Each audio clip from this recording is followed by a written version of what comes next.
Ladies and gentlemen, please welcome to the stage the next Vice President and Second Lady of the United States, Senator JD Vance and Usha Vance.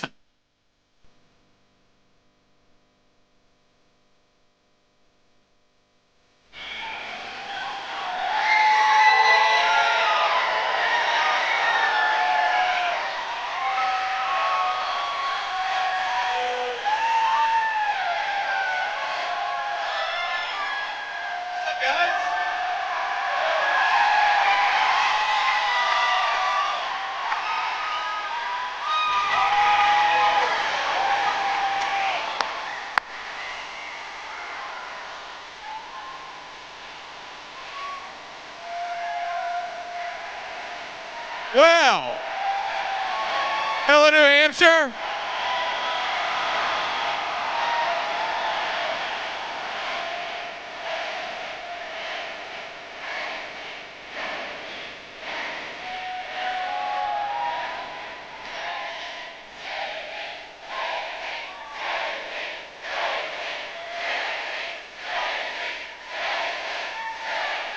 Thank you.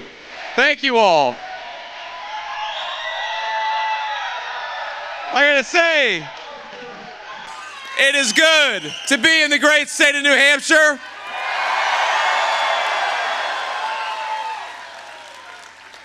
And I believe that in 2 days, we're gonna turn New Hampshire red and make Donald Trump the next president of the United States.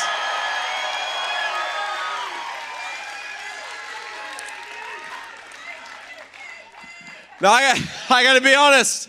A couple months ago, I wasn't necessarily sure that the day before the last full day of the campaign, we'd be in the great state of New Hampshire. But I think that it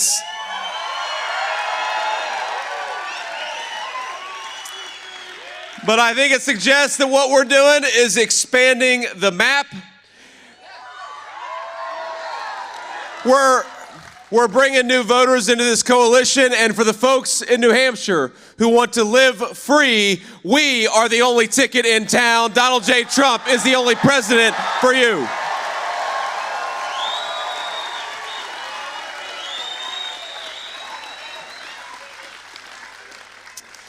Now, people forget in 2016, New Hampshire was decided by 0.37%. That was the difference between Hillary Clinton and Donald J. Trump.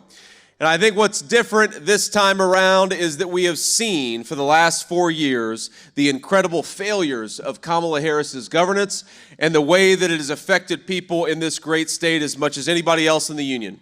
I've heard already since I've been in the state of New Hampshire about the terrible toll of Kamala Harris's open border, about the migrant crisis that has made its way hundreds of miles from the American southern border right here to the state of New Hampshire. I hear from New Hampshire families who can't afford the cost of groceries, who can't afford to buy a home. And I think our message in just 2 days to Kamala Harris is going to be very simple, and my running mate loves to say it. You are fired. Go back to San Francisco where you belong. We don't want you in the White House.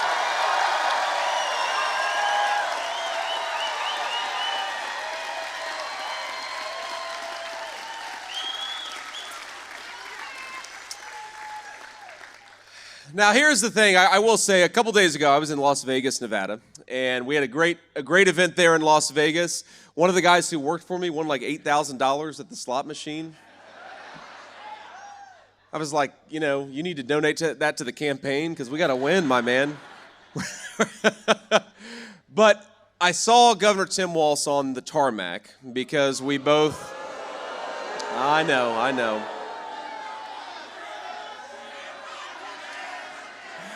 And I know we have a lot of folks who are the praying type in this room, and we're thrilled, of course, to have all people of faith on. That's right, Jesus is King, and we're proud to say it.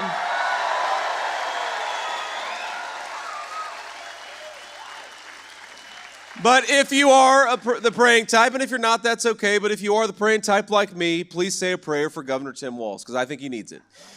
Because You know, think about this. Governor Tim Walz, in some ways, he's got the hardest job in politics. I even think maybe he's got the hardest job in the country. Think about this. After a long day at work, your hands hurt, your back's tired, you're exhausted, maybe you worked a little overtime, and by the way, Donald Trump's going to take away tax on overtime. It's one of the things we're going to do.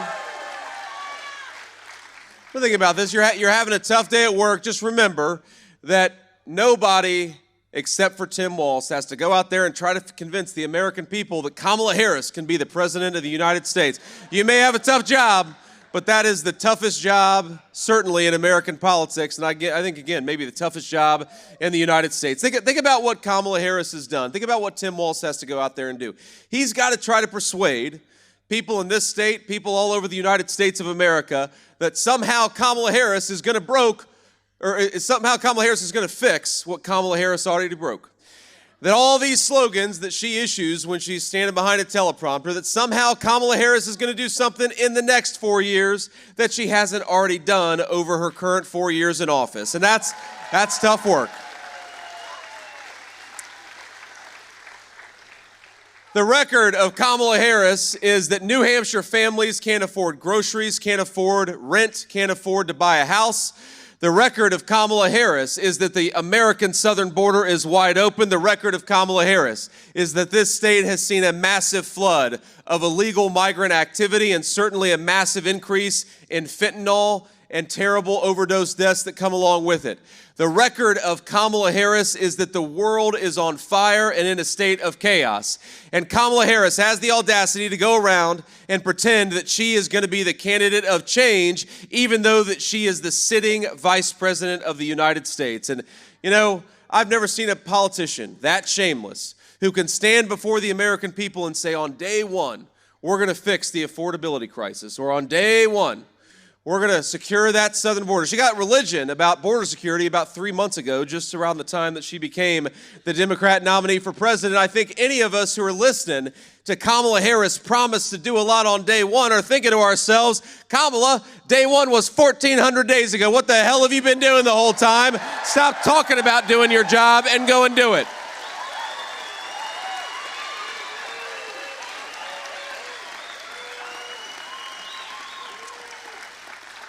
You know, inflation under Kamala Harris's policies have cost the average New Hampshire family about $30,000. $30,000 just to afford what New Hampshire families could have afforded 3.5 years ago when Donald Trump left office. We've got gas prices in New Hampshire are up 37%. Our fellow citizens' credit card delinquencies are over 9%, which means about 1 in 10 of our fellow citizens can't afford to pay their bills. And just a couple of days ago, the jobs report, while Kamala Harris runs around the country talking about how the economy is doing good, the jobs report just a couple days ago said that the American economy lost 28,000 jobs in the private sector. But we created a lot of jobs for government bureaucrats. We lost 46,000 jobs in the manufacturing sector, but we created a lot of good jobs for Kamala Harris's government buddies. And I think that, you know, since Kamala Harris and her economy, she likes to see a lot of Americans lose their jobs. I think the only American that needs to lose her job is Kamala Harris, and that's exactly what's going to happen in 2 days.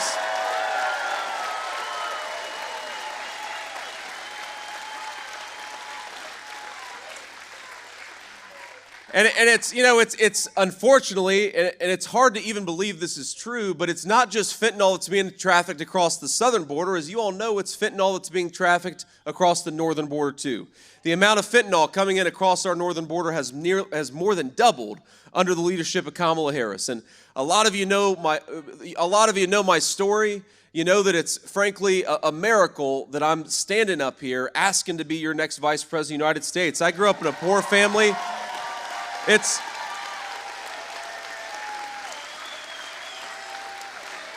a great testament to the grace of God, but also to the generosity of the American people that I'm standing up here. But thank you, ma'am, because of how I grew up and because my grandmother raised me, because my mom struggled with opioid addiction, I know what it's like for families who are dealing with addiction. And by the way, my mom, she's coming up this January, will make 10 years clean and sober for my mother. I'm proud of her, and I love her.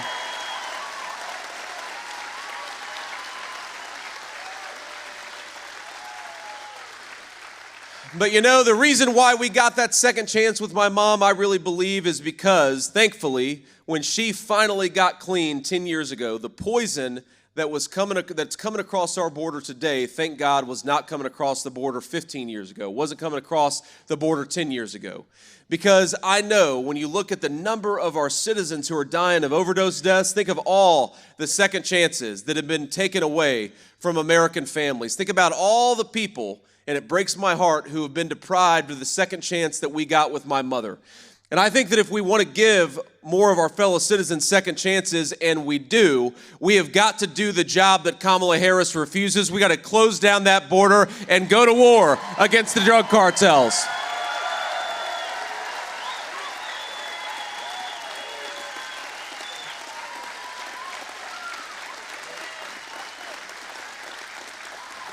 I know in the great state of New Hampshire, you guys don't like to pay taxes, and I appreciate that because I don't like to pay taxes either. You guys don't have an income tax. But it's funny, you think of 4 years under Kamala Harris, she has sent the IRS bureaucrats to the tune of 87,000 new IRS agents to wage war on American citizens, on small businesses, and on working people. And I happen to think that we ought to have a president who wages war against the Mexican drug cartels and leaves you the hell alone.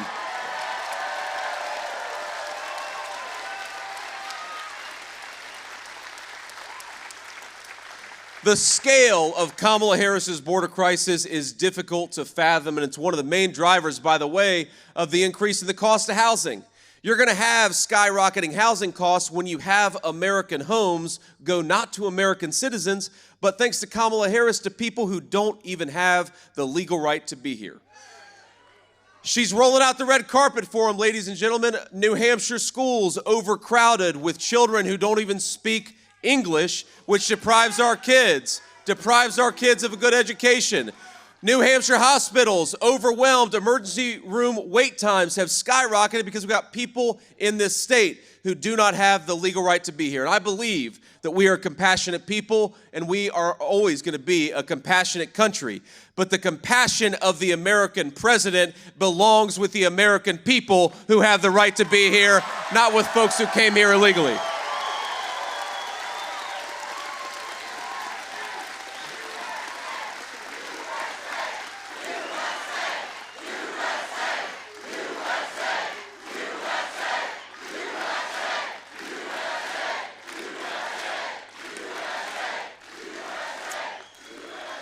So while Kamala Harris wants to roll out the red carpet for illegal aliens, while Kamala Harris wants to give them Social Security and Medicare benefits paid for by American taxpayers, you know, President Trump and I have a different message. Pack your bags, in 3 months you're going back home.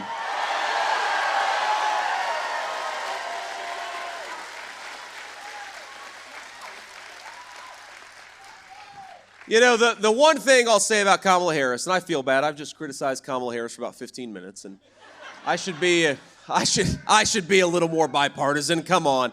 I'm going to be nice to Kamala Harris because, look, there is one thing that I'll say that Kamala Harris does very well, and it's very simple. Every time I'm not listening to you, I don't want to get in trouble with the media, I'm not even hearing what you're saying. La, la, la, la, la. The thing that Kamala Harris does well is that every time she gives an interview, I think we gain about 100,000 votes for me and President Trump. That's the thing she does well.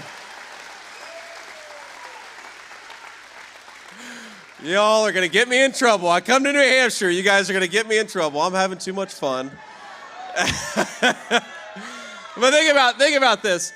The whole narrative of Kamala's campaign is that she somehow is going to be radically different from Joe Biden. When she's got a teleprompter in front of her, she'll say all these great things that she wants to do for the American people.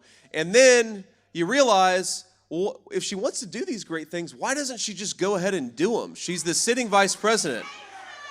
And you hear these proposals, a lot of them copied from us, by the way. I mean, to the extent that her campaign has got any policy proposals that make an ounce of sense. They're basically copied and pasted from Donald J. Trump's website. I told him a few weeks ago, I said, sir, she's going to show up one of these days in a red MAGA hat and a Navy suit, a long red tie, because she doesn't have any ideas of her own. But, I think because of that, even though she tries to say, and her media allies try to claim that somehow she's going to do something different than we've done the last 4 years, we know that's just not true.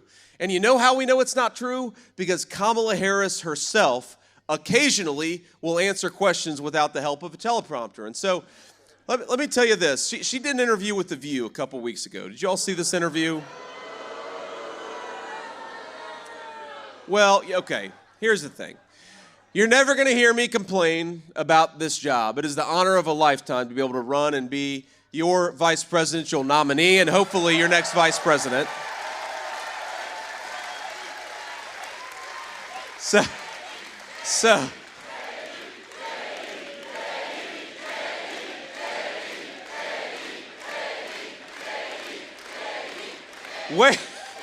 where is the open bar? You guys this is a good crowd.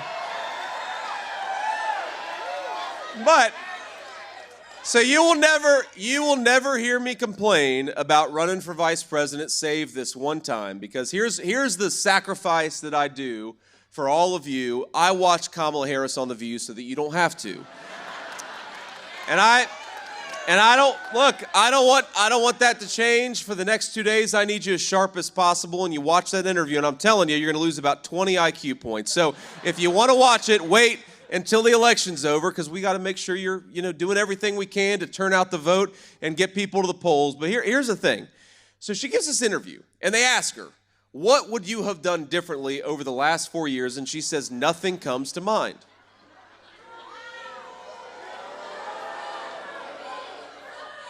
She's telling you that she's not going to do anything differently.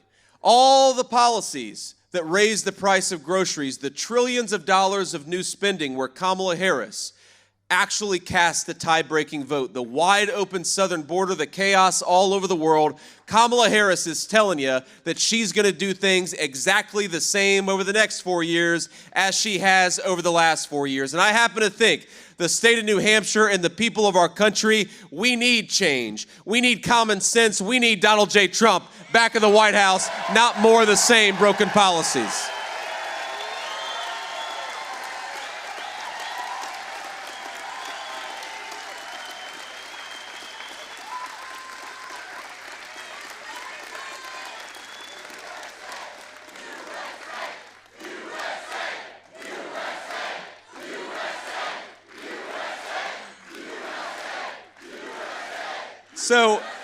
So let's just compare the policies, the proposals of Kamala Harris. When she's not copying from us, what is she actually saying that she wants to do for the people of New Hampshire? Well, number one, she's bragging. She's bragging that she wants to raise your taxes. She's going around saying that the Trump tax cuts that put more money in your pocket to the tune of thousands of dollars per family, she wants to get rid of those things and raise your taxes. We already know she wants to sick 87,000 IRS bureaucrats after the people of New Hampshire, and she's going to double down on those policies. She's telling us she is. Meanwhile, Donald J. Trump, you know what he thinks? He thinks you ought to keep more of your hard-earned money. Which is why he said, we're not going to tax overtime, we're going to stop taxing Social Security, and we're going to let the American people keep more of their hard-earned money.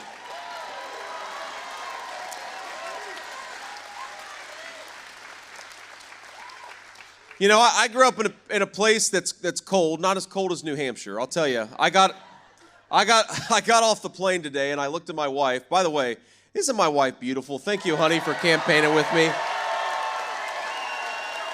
She's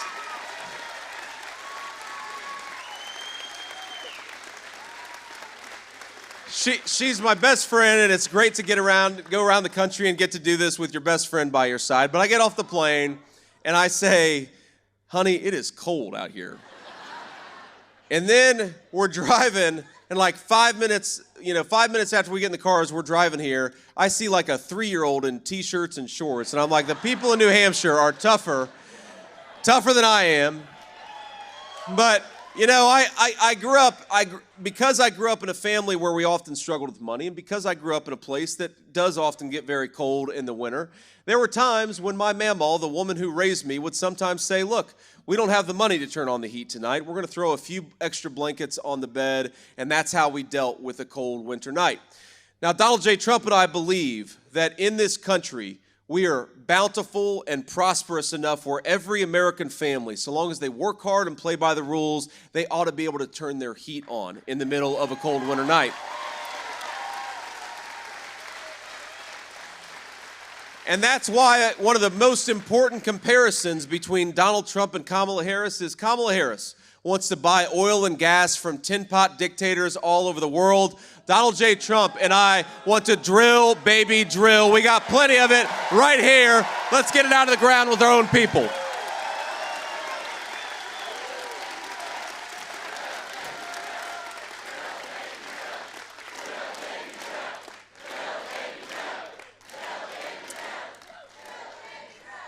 And speaking of cold, I know we've got some folks, we obviously got an incredible crowd in here. I know we got some folks outside who couldn't get in. I believe they can hear us because we put some speakers out there. We just want to tell you, we love you all. We're grateful that you came, and get out there and vote on Tuesday. And let's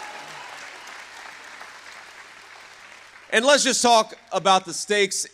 Look, we've talked about the stakes in this election. Let's talk about how important it is to get out there and vote, because the only way that we're going to switch out the corrupt leadership in Washington with a president who is fit to lead this great nation is if we get out there and vote. And so I'm going to make a request of every single person in this room, but also those who are listening outside. I want all of you to get out there and vote 10 times.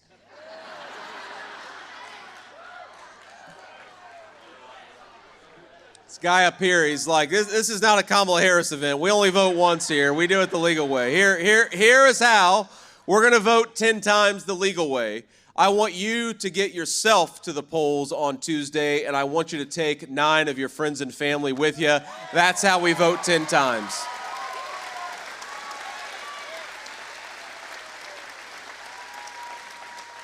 Because I think the biggest difference between Kamala Harris and Donald J. Trump, it's not actually just the public policy. There are so many issues where Kamala Harris has doubled down on bad policies that make life unaffordable and make the American dream less accessible.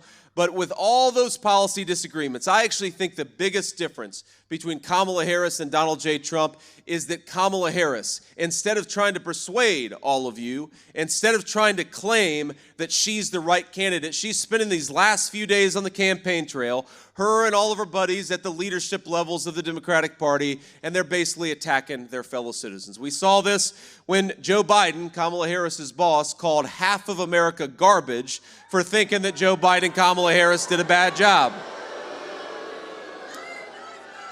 You see this when Tim Walz, Kamala Harris's running mate, calls people fascists for showing up at a patriotic rally where we celebrate this country and talk about changing its leadership. You see this when Kamala Harris and all of her surrogates call people racist for believing that America ought to have a southern border. And here's my message to all of our fellow Americans. We know you're struggling, and we know that you deserve better leadership. But I will never, and Donald J. Trump will never, call our fellow citizens garbage. We are not garbage for thinking Kamala Harris has done a bad job.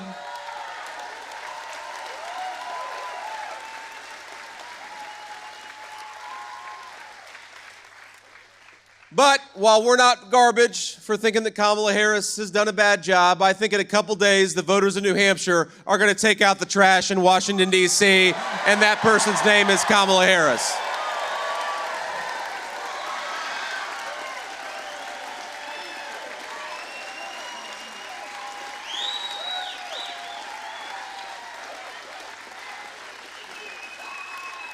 So let me leave you all with one final thought, because, you know, in the midst of a tough campaign season, it's very easy to get, you know, red team versus blue team, right? Red shirt versus blue shirt, Republicans versus Democrats. Remember, we got a lot of Democrats and a lot of independents who have joined this common sense movement. We're thrilled to have them. They're welcome. And you know, earlier today, I was with Governor Glenn Youngkin of Virginia and Governor Doug Burgum of North Dakota, great patriots. And in the last couple weeks, I've been with folks on the left like Bobby Kennedy and Tulsi Gabbard. We got a lot of folks from across the spectrum.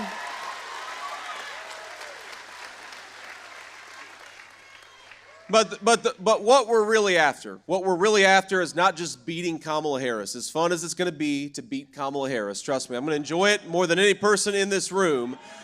But we got to ask ourselves, why are we going to work hard over the next couple of days? Why are we going to work to beat Kamala Harris? And the simple answer is because the American people deserve leadership that actually cares about them. Think about this. I've talked to veterans in the last couple of weeks who are so excited about voting for Donald J. Trump because they saw a generation of their buddies maimed and wounded by corrupt leadership using our troops as the policemen of the world. Donald J. Trump and I believe we got to use America's troops for America's national security, not anybody else's.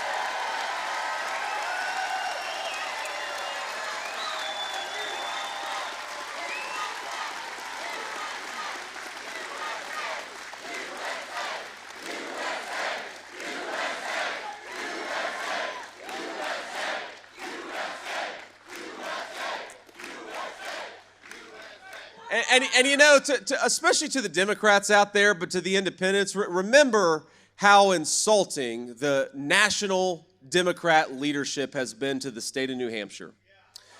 Because here's what Donald J. Trump has said, and I'm happy to echo that promise, that we believe, first of all, in democracy. We believe that you ought to vote for the people who serve as your nominee, not have them installed like Kamala Harris did. But we also believe that the first in the nation presidential primary ought to stay in New Hampshire because the people in New Hampshire have got some real wisdom.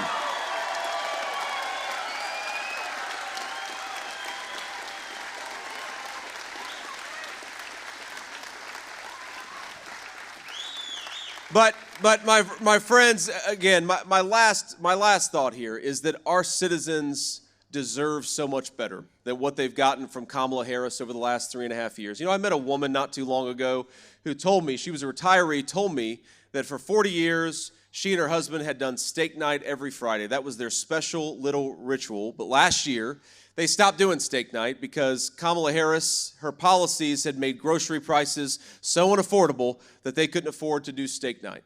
I've talked to a lot of moms and dads over the last few weeks, parents who lost children to fentanyl overdoses because their kids do what a lot of teenagers do.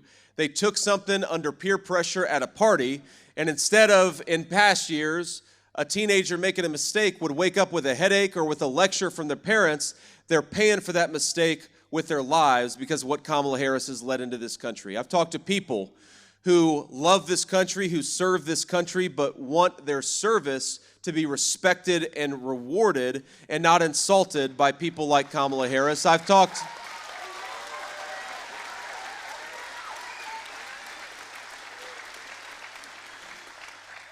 to the families of the 13 brave Americans who were killed in Afghanistan a little over 3 years ago. And you know what? They're heartbroken that they lost their loved ones, but they're not mad. What they're really mad about is the lack of accountability that has come from Kamala Harris's administration. That's what makes them mad. And I think about all these people who have lost loved ones, people who are worried about buying a house or affording groceries, people who just want to raise their children or their grandchildren in safety and security and prosperity. And I think to myself, we've got the best country in the world. We've got the best people anywhere in the world. The only thing that is broken about the United States of America is Kamala Harris's broken leadership. In 2 days, let's go change that. Donald J. Trump for president. God bless you, New Hampshire. Thank you for having me.